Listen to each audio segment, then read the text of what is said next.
Nak pergi mana pun kena bawa ketum. Aku sebagai isteri ni yang malu abang. Setiap kali keluar rumah tak boleh tak bawa ketum. Abang kata ketum buat abang rasa cergas, tapi aku yang malu. Malunya bila orang tengok hidup kita macam ni. Baru 5 bulan kahwin, tapi rumah aku dah jadi pot untuk abang dengan kawan-kawan minum ketum. Dapur tu, tempat makan kita, dah jadi tempat abang duduk dengan kawan-kawan sambil pekatkan ketum. Sampai aku rasa tak wujud dalam rumah tu. Ada satu hari, dia lempang aku sebab tak bagi duit. Sampai bos kat tempat kerja dia call aku marah sebab tak datang kerja. Keluarga aku sampai cakap, kenapa kau tak siasat dulu laki ni sebelum kau kahwin hari tu? Aku ni isteri abang, malu.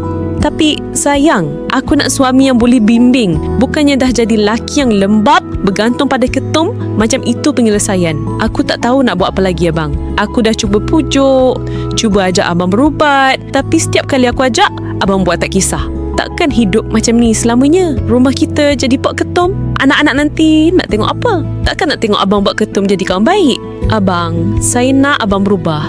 Aku takut tengok dia marah tak tentu hala. Kaki kejang, jantung berdebar, otot lemah. Aku tak nak biar ketum ambil segala-galanya. Aku bagi dia herba pangkal jalan. Dia tak tahu sebab aku suap dia pada waktu makan, waktu dia tengah tak berapa nak sedar. Dalam pangkal jalan ada akar suluh bayu. Dalam tu bantu otak yang makin kabur, bantu tubuh yang lemah. 2 biji pagi, 2 biji malam. Perlahan abang akan dapat balik diri abang yang dulu. Bukan magic, tapi ikhtiar.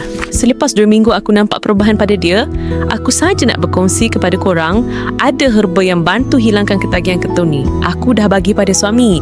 Aku syorkan ni kat korang yang mana ketagihan tu. Jangan biar hidup kita terus hancur.